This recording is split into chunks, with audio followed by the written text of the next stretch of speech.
नमस्कार. Media Bharat news मध्ये आपलं स्वागत. मी राज असरोंडकर. ऐन थंडीमध्ये नाशिक सध्या तापत चाललेलं आहे. नाशिककर सगळे पक्षीय आणि इतर सगळे मतभेद विसरून रस्त्यावर उतरलेले आहेत. झाडांना बिलगतायत, झाडं तोडू देणार नाही असा नाशिककरांनी निर्धार केलेला आहे. आणि सरकारने जे सरकारकडून जाहीर केलं जात आहे की कुठल्याही परिस्थितीमध्ये आम्हाला जी आवश्यक झाडं तोडायची आहेत ती आम्ही तोडणार आहोत. तपोवन मध्ये त्या नाशिकच्या भागाच्या मध्ये सिंहस्थ कुंभमेळा हा 27-28च्या दरम्यान भरला जाणार आहे. त्याची तयारी सुरू आहे, पूर्वतयारी. आणि त्यासाठी साधुग्राम उभारायचंय. जवळजवळ एक साधूंच्या येणाऱ्या साधूंच्या राहण्याची सगळी व्यवस्था, सगळी तिथली संरचना, अशा पद्धतीची जागा सरकारला हवी आहे. आणि त्यासाठी सरकार ते साधुग्राम उभारू बघतंय. आणि ती जवळजवळ एक 1700-1800 झाडं सरकार तोडण्याच्या तयारीमध्ये आहे. नाशिककर त्याच्यावर संतापलेले आहेत, रस्त्यावर उतरलेले आहेत. आणि नाशिक महानगरपालिकेने आयोजित केलेल्या कालच्या सुनावणीमध्ये सुद्धा नागरिकांचा हा संताप दिसून आलेला आहे. आपल्यासोबत नाशिकहून या चर्चेमध्ये सहभागी झालेले आहेत सामाजिक कार्यकर्ते, पर्यावरण प्रेमी भारती जाधव आणि मनीष बाविस्कर. मनीष बाविस्करांचा थोडासा तांत्रिक इश्यू सुरू आहे, ते आपल्या चर्चेमध्ये सहभागी होतील. भारती जाधव आपल्या सोबत आहेत. मला भारती जाधव यांना पहिला प्रश्न विचारायचा आहे. थोडी पार्श्वभूमी तर आपण घेऊयाच, पण काल या सगळ्या वृक्षतोडीच्या विरोधामध्ये सुनावणी होती नाशिक महानगरपालिकेने ठेवलेली. तुम्ही सुनावणीला गेला होतात का? आणि तिथे तुम्हाला काय अनुभव आला? हो, अर्थात मी सुनावणीला गेले होते. एक तर सगळ्यात महत्वाचा अनुभव तर तो होता की पूर्ण जे सभागृह होतं, एक तर लोकांच्या मनाने ते लहान होतं आणि पोलीस छावणीमध्ये त्याचं रूपांतर झालं होतं. बरं. अक्षरशः म्हणजे एवढे पोलीस होते, पोलीस खूप सगळे जमा झाले होते. ते एक होतं. ते आम्ही आक्षेप पण घेतला होता त्यांना, कारण की आम्ही काहीतरी त्यांना विचारलं की तुमचे डिसिजन मेकर जे आहेत ते का नाही आहेत. अच्छा, म्हणजे आयुक्त वगैरे असे नव्हते का कोणी तिथे चर्चेमध्ये?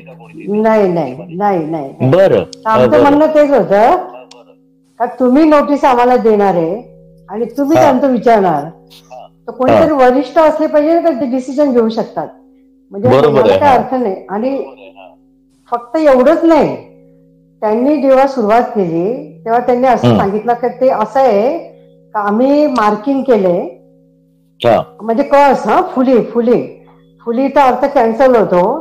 म्हणजे याच्या आधी पण होत होता, लहानपणापासून आपण तेच शिकतो. फुली म्हणजे कॅन्सल, ते त्याला म्हणजे त्या झाडाचा मृत्यूदंडच असतो तो. पण काल त्यांनी आम्हाला सांगितलं की नाही, ते आमचं काउंटिंग होतं म्हणे. मग काउंटिंगचं हे टिकमार्क असायला पाहिजे ना. आणि ठीक आहे, तेवढं पण नाही. हे जे काउंटिंग आहे ते अजून आमचं पूर्ण झालेलं नाही. जर मग तुमचं काउंटिंग पूर्ण झालेलं नाही तर तुम्ही नोटिसा लावल्या, मग सुनावणी कशाची आहे? अच्छा, पूर्ण जर काउंटिंग झालं किंवा पूर्ण तुमचा डिसिजन झाला तेव्हा सुनावणी घेतो ना, तेव्हा हरकत मागवतो. हा फारच आहे ना. तुम्ही सारखे थोडे 2 तास हे मारणार. म्हणजे आता ते काय 1800 म्हणाले, आम्हाला पहिल्यापासून डाऊट आहे की 1872 वगैरे काहीतरी ती संख्या आहे. त्या संख्येला काही अर्थही नाहीये, कारण की ती फायनल नाहीये. हे आम्हाला माहितीये, ती फायनल नाहीये. ती वाढेल. म्हणजे माझ्या प्रमाणे कमीत कमी 5000.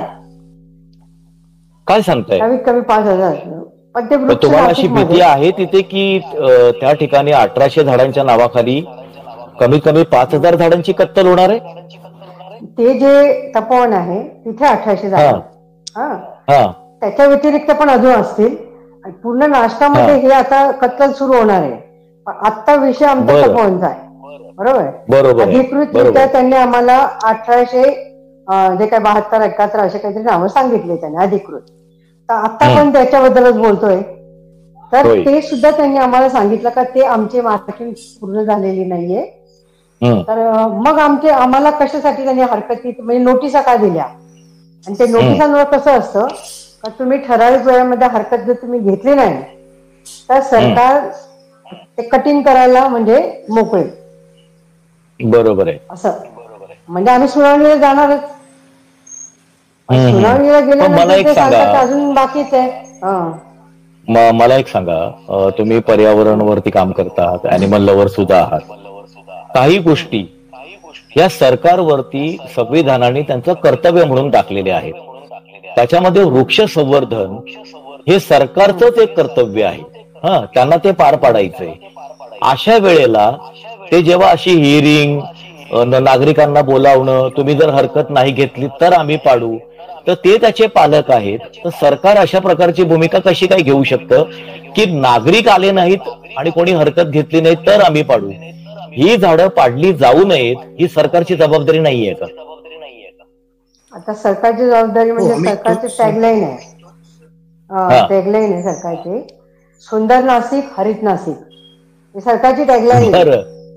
तुमच्या महानगरपालिकेची. तर त्या हरितवरच केवढं मोठं प्रश्नचिन्ह आहे, तुम्ही विचार करा. हरित कुंभ, आता तर हरित कुंभ, आज कुंभाची आपण एक कुंभाचं स्वागत करतो. एवढा पवित्र कुंभाचं आपण स्वागत करताना हरित कुंभाची संकल्पना साकार केली जाते आणि त्या कुंभाचं स्वागत करण्यासाठी वृक्ष तोडीने आपण स्वागत करतोय. हे किती दुर्दैव म्हणावं लागेल. तर हे आम्हाला तर अपेक्षित होतं की ज्या हा नदीचा उत्सव आहे कुंभमेळा, म्हणजे ज्या गोदावरी ही आमची नाशिकची ओळख आहे, त्या तिचं जे पावित्र्य जपण्यासाठी तिची स्वच्छता, तिचं एवढं प्रदूषण झालेले अतिक्रमण, कॉन्क्रिटीकरण, प्रदूषणाने गोदाईचा श्वास दाटला गेलाय. म्हणजे तिथे तुम्ही पाण्याला हात लावू शकत नाही. त्या पाण्यात आधी लोक त्याचे आचमन करायचे, ते पाणी प्यायचे, त्याच्यात पवित्र व्हायचे. त्याच्यासाठी हा कुंभ होता. आणि त्या नदीची तुम्ही अवस्था बघाल तर एखाद्या डबक्यापेक्षा किंवा एखाद्या नाल्यापेक्षाही भयंकर तिची अवस्था झालेली आहे. आणि आज आपण हा 15,000 कोटी रुपयांचा हा बजेट लावून, म्हणजे नागरिकांच्या पैशातनं नदीची सुधारणा करण्यासाठी, नदीच्या पाण्याची सुधारणा करण्यासाठी STP, CTP असे अनेक प्रकल्प, याच्या संदर्भात नदीचं प्रदूषण रोखण्यासाठी आमच्या शहरातील काही पर्यावरण मित्रांनी 176/2012 ती एक याचिका मान्य उच्च न्यायालयात 2012 म्हणजे मागच्या कुंभमेळ्याच्या आधी दाखल केली होती. आणि तब्बल 6 वर्षांनी त्याची याचिकेवर निर्णय होऊन 2018 मध्ये त्याचा शेवटचा निर्णय लागला. आणि उच्च न्यायालयाने स्पष्ट आदेश दिले, जोपर्यंत नदीचं पुनरुज्जीवन होत नाही तोपर्यंत पुढे कुंभाचं काम करायचं नाही. पहिले म्हणजे या अटीवरच त्यांनी आम्हाला नाशिक महानगरपालिकेला परवानगी दिली होती की तुम्ही पुढचा कुंभमेळा ह्या अटीवर, म्हणजे मागच्या कुंभाला अशा परवानगी, या अटीवर परवानगीने मागचा कुंभ त्यांनी पार पाडला. तर त्याला आता तब्बल 1 तप झालं. 1 तपानंतर सुद्धा, म्हणजे त्यावेळेस फक्त हो म्हणून घेतलं तरी परिस्थिती जशी तस होती. आज बरोबर 1 तपानंतर सुद्धा नदीची परिस्थिती जशीच्या तशीच आहे. आणि त्याच्यासाठी, ह्या नदीसाठी एवढा पैसा खर्च केला जात असताना आज याची सुरुवात यांनी या वृक्ष तोडीपासून सुरुवात झालेली आहे.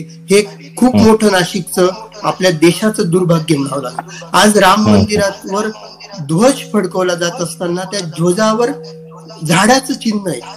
आणि आज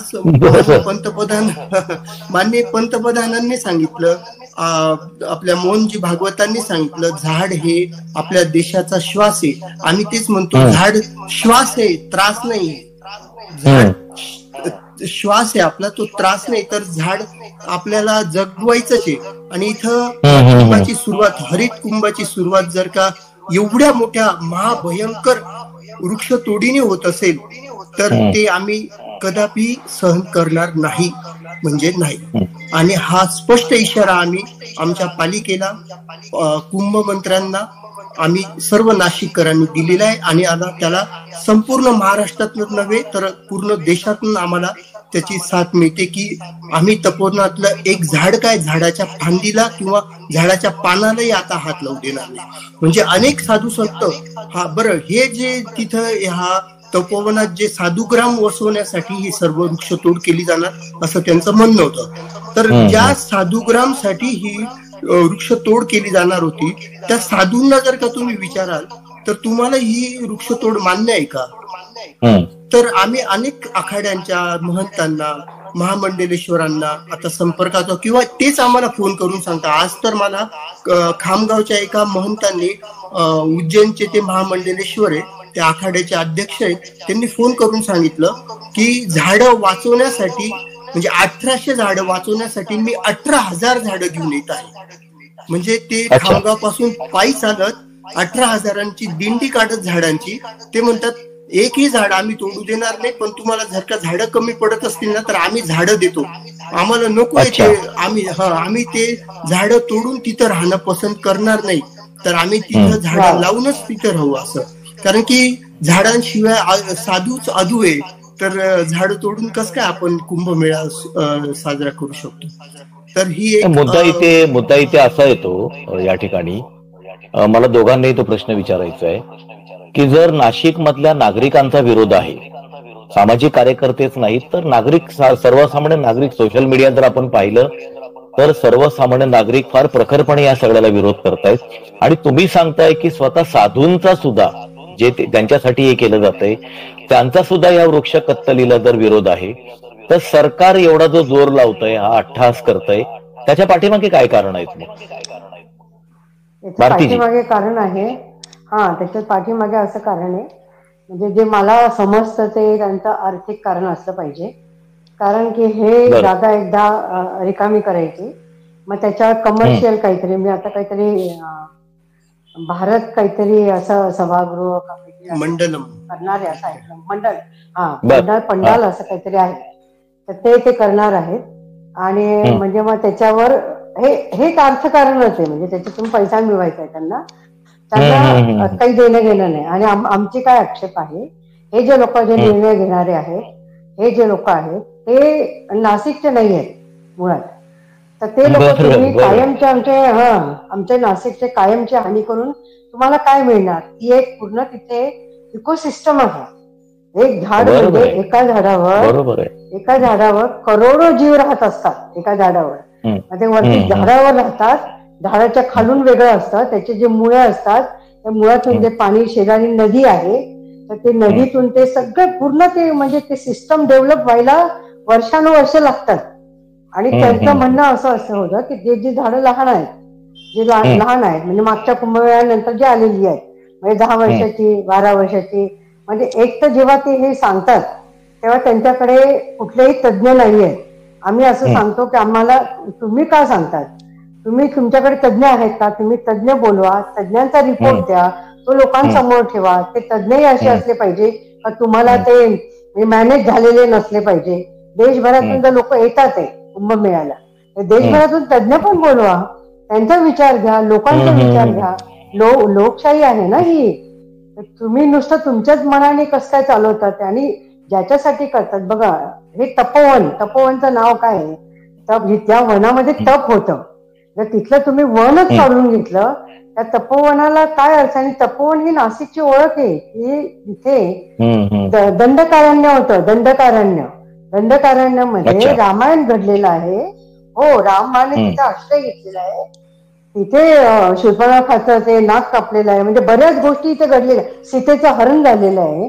अशा गोष्टीचं तुम्ही मुळात हे करता. पुन्हा वरून तुम्हाला सांगते, एक जोक असा आहे की वरून ते लोकांना सांगतात का आम्ही जे विरोध करतोय ना, ते आम्ही धर्मद्वेष्टे लोक आहे. म्हणजे खरं आम्ही रामाची बाजू घेतो, हे रावणाची खंडा शेवटचा आहे तो, त्या आशयाचं हे शेवटचं आहे. पण यावेळेस मी सुरुवातीपासून लोकांना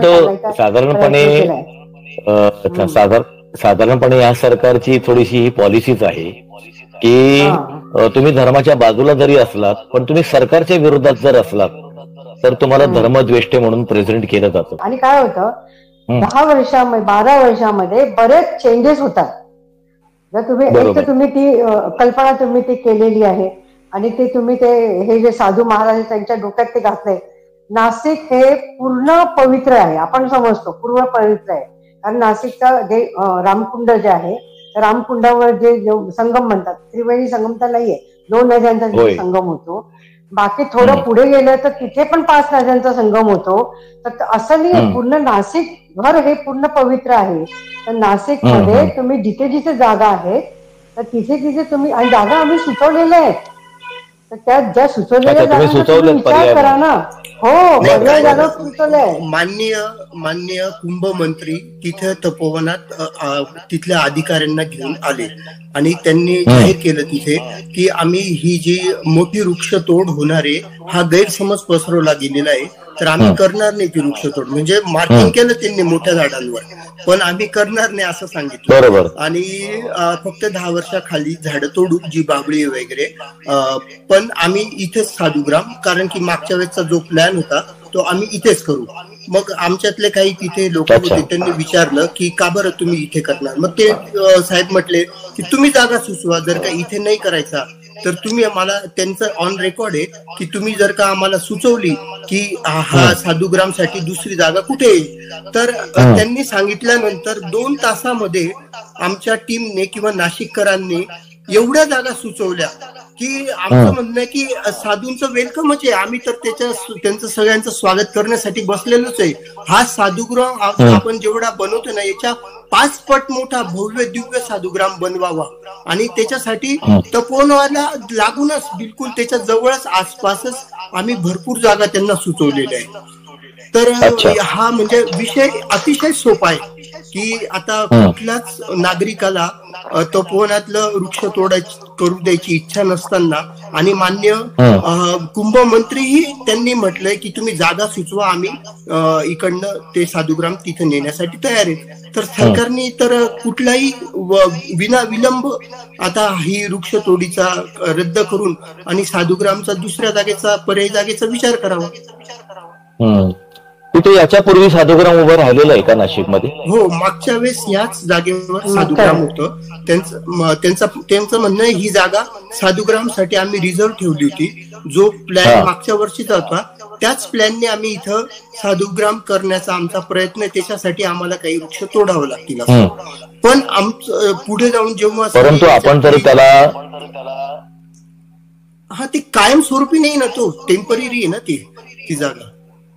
म्हणजे ते 2 महिने 3 महिन्यांसाठीच आपल्याला तो साधूग्राम आपल्याला 2-3 महिन्यांसाठीच लागतो ना, ज्या कुंभमेळ्याच्या. हा, मला तोच तुम्हाला प्रश्न विचारायचा आहे की साधूग्राम असं जरी त्याला नाव असलं तरी एक प्रकारची एक सुसज्ज अशी कॉलनी, जिथे विजेचं सबस्टेशन आहे, सगळ्या प्रकारच्या रस्त्यांचं नेटवर्क आहे, सगळ्या सोयी सुविधा तिथे असणार आहेत, निवास व्यवस्था असणार आहे, निवासाच्या आतमध्ये ज्या इंटरनल व्यवस्था आहेत त्या तिथे असणार आहेत.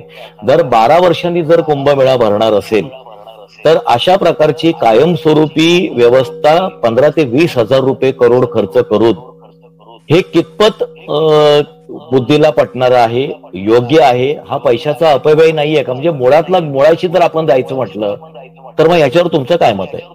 नाही, तुमचं याचं थोडं मी करेक्शन करू इच्छितो. तुम्ही म्हटलं की ह्या जागेचं नाव साधूग्राम आहे, तसं नाही तर ही जागा तपोवन आहे आणि तपोवनातलं वनच गायब झालेलं आहे.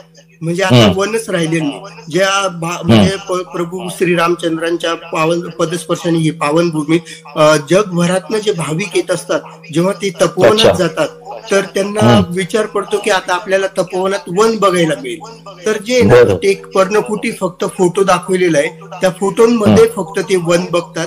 बाकीला तुम्ही बघाल तर जे 300-350 एकरचं जे तपोवन नावाचं रिझर्व्ह फॉरेस्ट होतं इथं 300-350, आजही ते हरित पट्टा, म्हणजे नाशिक महानगरपालिकेच्या 2 DP झालेल्या आहेत डेव्हलपमेंट प्लॅन.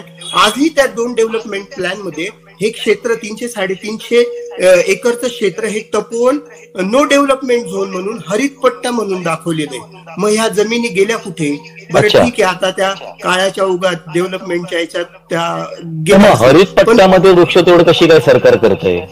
हाच प्रश्न आहे. त्याच्यानंतर याच्या मुळाशी गेलं तर फार काही निघू शकतं. पण आज ठीक आहे, पण आज जी 54 एकरची जागा हे लोक म्हणतात की आमच्या ताब्यात आहे आणि तिचं आपण ते साधूग्रामासाठी म्हणजे याच्यासाठी आपण रिझर्व्ह ठेवतोय.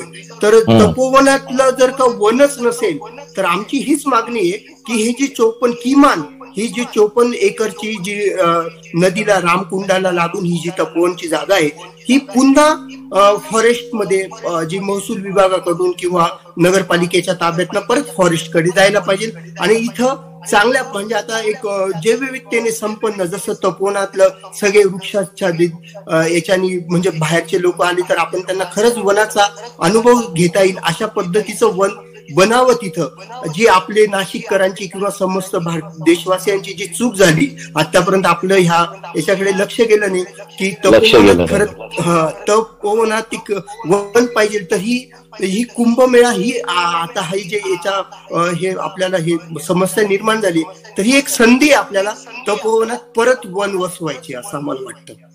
अच्छा अच्छा. तर तुम्ही हा जो विषय तापलेला आहे या तापलेल्या विषयाकडे तुम्ही आता तपोवन वाचवण्यासाठीची एक पुनर्संधी म्हणून तुम्ही त्याच्याकडे सध्या बघतात. नुसतं वाचून नाही तर वसवण्यासाठी. मला सांगा याच्यामध्ये पुन्हा वसवण्यासाठी सरकारकडे पर्यावरण विभाग आहे, नाशिक महानगरपालिकेचा स्वतःचा पर्यावरण विभाग आहे. अशा प्रकारचे प्रकल्प जेव्हा उभे राहत असतात तेव्हा वेगवेगळे विभाग हे आपली जी मत आहेत त्यांचा जो शेरा आहे तो तिथे देत असतात.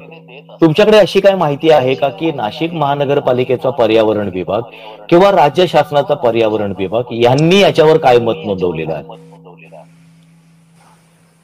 नाशिक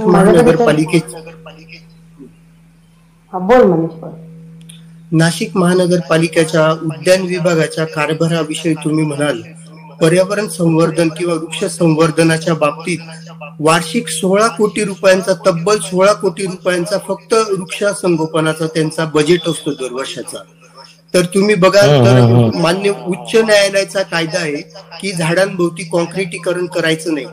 नाशिकमध्ये प्रत्येक झाडामध्ये 3 मीटरचं 3 फुटांचं त्याला मातीचा आळ पाहिजे.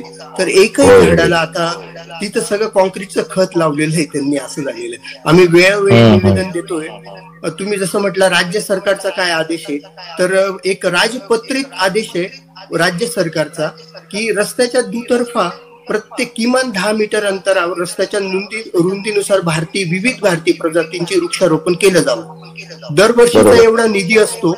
तर आज आम्ही नाशिक महानगरपालिकेला हाच प्रश्न विचारतोय की तुम्ही मागच्या 5 वर्षामध्ये अशा पद्धतीचे किती झाडं लावून किती झाडं जगवले आणि किती झाडं तोडले याचा जर का हिशोब केला तर न्यायालय आपल्याला एकही झाड तोडायची परवानगी देणार नाही. एवढा इम्बॅलन्स नाशिक शहरामध्ये झालेला आहे. तर ही जी वृक्षतोड पालिका झालेली आमची ती काय उत्तर देणार आहे? ते तर वृक्षतोडीच्या मागेच लागलेले. म्हणजे आम्ही जे पर्यावरण प्रेमी लक्ष ठेवून आहोत म्हणून काही झाडं जगलेली आहेत. जर का आमचे ते गेले त्यांना म्हणजे त्या टाइम्स मध्ये ती बातमी आली, आम्ही 4-5 आमचे पर्यावरण मित्र तिथे गेले, त्याच्यामुळे सर्व झाडं वाचली.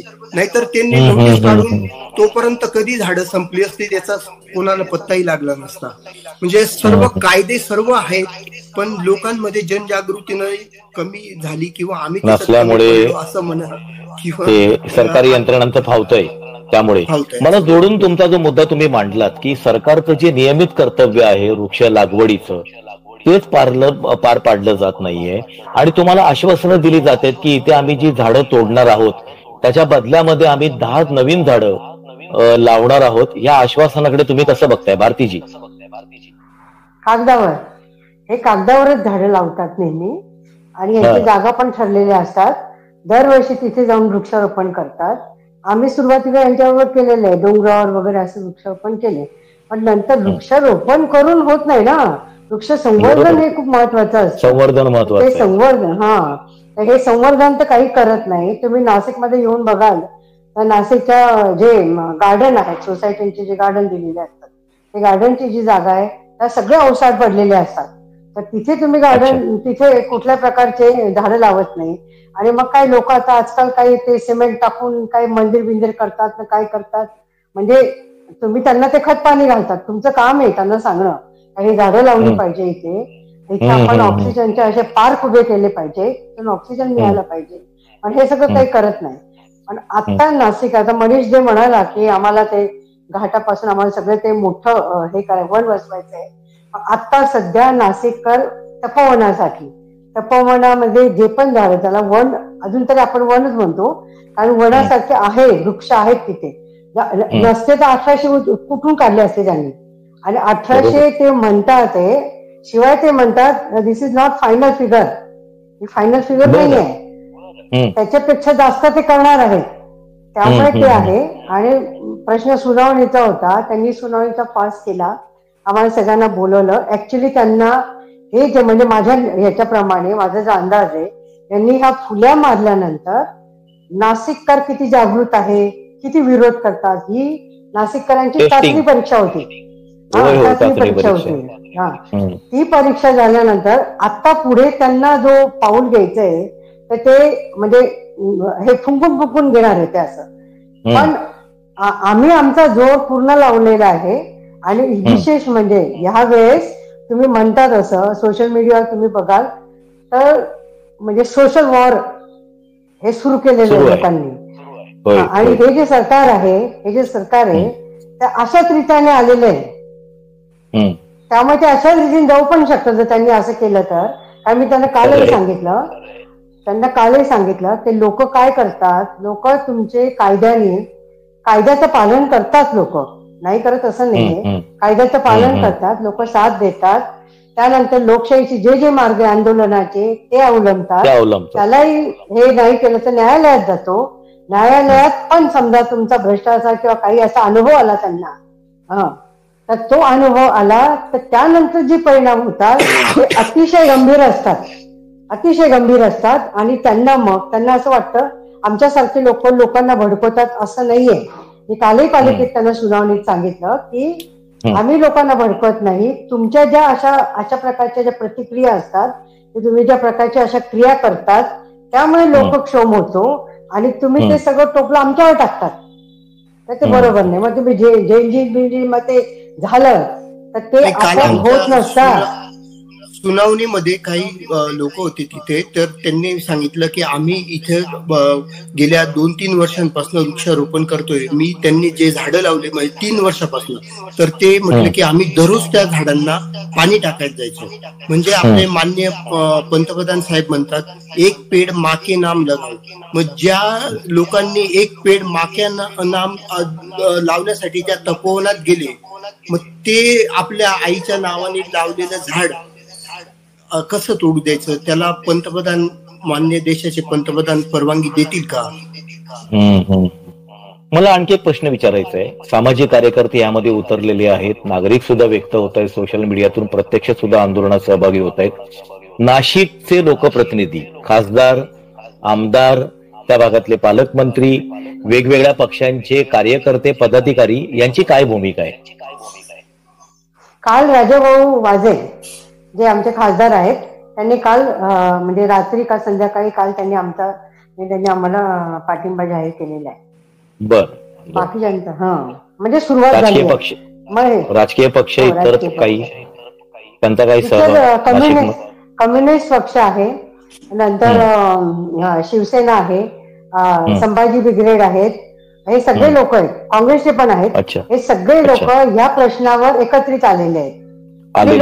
सामान्य लोक आहेत, संस्था आहे. मला तुम्हाला एक शेवटचा प्रश्न विचारायचा आहे. काल सुनावणी झाली.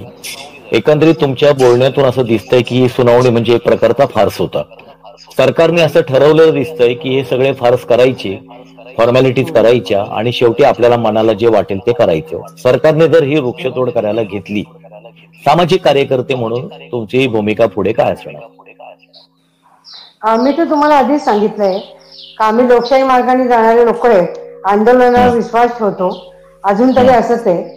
तर आम्ही उपोषण करू, साक्षरी मोहीम काढू, वृक्षदिंडी करू आणि आमचे काही काही प्रोग्राम लोक तिथे जाऊन करतात. म्हणजे आता एक मधुसूदन दास बाऊल संप्रदायाचे महाराज आहे, तिथे जाऊन ते आले होते नाशिकला कामासाठी म्हणून. त्यांना कळलं की तपोवनातली झाडं कापली जाणार आहे, तर फक्त तिथे जाऊन त्यांना गायन करायचं होतं. अतिशय दुःखी झाले होते. त्यांनी काही संदेश दिलेले आहेत, माझ्याकडे व्हिडिओ आहे त्यांचा, तर त्यांनी काही संदेश दिलेले आहेत. ते हवा असेल तर तुम्हाला पाठवेल मी, तर तो आहे त्यांचा. तर म्हणजे अशा प्रकारे लोकांनी केलं. देशातील नामवंत कलाकार नाना पाटेकरांसारखे, सयाजी शिंदे सरांसारखे मोठमोठे कलाकार आता याच्यात म्हणतात की मोठमोठे सचिन गोस्वामींनी फार कठोर प्रतिक्रिया दिली आहे सोशल मीडियावर. सर्व क्षेत्रातले लोक याला विरोध करतायत. तर हे इथली वृक्षतोड, तपोवनातली वृक्षतोड तरी सरकारसाठी अवघड ठरणार आहे असं वाटतंय. बोला. मला सांगायचंय, तुम्ही म्हटलं थंडीमध्ये नाशिक तापलंय, पण आता मी आताच बातमी ऐकली ते इथिओपियाचा जो ज्वालामुखी त्याचा स्फोट झाला आणि त्याच्यामुळे बरीच विमानं आता सगळी रद्द झाली. हे सगळे आधी सगळं प्लॅनिंग होतं ना विमानांचं जायचं वगैरे, पण हा जो स्फोट झाला असा स्फोट कधीही नाशिकमध्ये होऊ शकतो. तर महापालिका अशा प्रकारे बेजबाबदारपणे वागत राहिली तर होऊ शकतो. एकंदरीत आपल्याला असं दिसतंय नाशिकमध्ये की जरी तुम्ही कुठल्याही राजकीय पक्षांच्या, सामाजिक संघटनांच्या, कुठल्याही विचार प्रणालीशी तुम्ही जरी संबंधित असाल तरी वृक्षतोडीच्या मुद्द्यावर मात्र नागरिक संतापलेले आहेत, एकवटत आहेत. जसं मी सुरुवातीलाच म्हटलं होतं की हा जो मुद्दा आहे याच्यावरती ऐन थंडीमध्ये नाशिक तापत चाललेलं आहे. आता ही धग सरकारपर्यंत कशी पोचते आणि सरकार त्याच्यावरती कसं व्यक्त होतं, सरकार ह्या वृक्षतोडीच्या निर्णयापासून मागे जाणार आहे का, की अगदी सत्तेचा वापर करून काही करून निर्दयीपणे ही वृक्ष कत्तल घडवून आणणार आहे आणि त्यावेळेला नाशिककरच नव्हे तर संपूर्ण महाराष्ट्राची, संपूर्ण देशाची भूमिका काय असणार आहे, हा एक मोठा कुतूहलाचा मुद्दा पुढच्या काळासाठी असणार आहे.